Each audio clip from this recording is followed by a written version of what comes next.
Siliguri corridor নিয়ে বক্তব্যের প্রেক্ষিতে বাংলাদেশের মানচিত্র নিয়ে বিতর্কিত মন্তব্য করেছেন ভারতের উত্তর পূর্বাঞ্চলীয় রাজ্য আসামের মুখ্যমন্ত্রী হিমন্ত বিশ্ব শর্মা। তিনি বলেছেন, যারা ভারতকে অভ্যাসগতভাবে হুমকি দেয় তাদের মনে রাখা উচিত বাংলাদেশের দুটি সংকীর্ণ ভূমি রয়েছে, যা অনেক বেশি ঝুঁকিপূর্ণ। এমনকি রংপুর আর চট্টগ্রাম বাংলাদেশ থেকে বিচ্ছিন্ন হতে পারে বলেও উল্লেখ করেছেন তিনি। সামাজিক যোগাযোগ মাধ্যম এক্সে দেওয়া এক পোস্টে তিনি এই বিতর্কিত মন্তব্য করেন।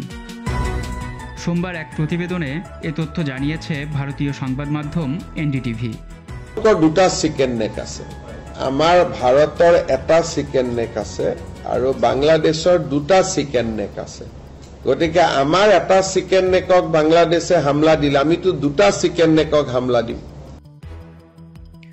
প্রতিবেদনে বলা হয়, আসামের মুখ্যমন্ত্রী হিমন্ত বিশ্ব শর্মা রোববার বাংলাদেশের উদ্দেশ্যে কড়া প্রতিক্রিয়া জানিয়েছেন। হিমন্ত দাবি করেন, আমি শুধু ভৌগোলিক বাস্তবতা তুলে ধরছি, যেগুলো অনেকে ভুলে যেতে পারেন।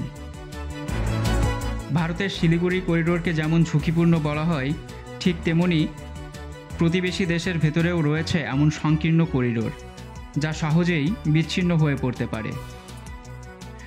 মূলত ভারতের শিলিগুড়ি করিডোরকে বলা হয় চিকেন নেক। এটি মাত্র 20 কিলোমিটার প্রশস্ত এবং পশ্চিমবঙ্গের শিলিগুড়িতে অবস্থিত। এই করিডোর দিয়েই ভারতের মূল ভূখণ্ড থেকে উত্তর পূর্বাঞ্চলের 7টি রাজ্যে রেল ও সড়কপথে যোগাযোগ করা হয়।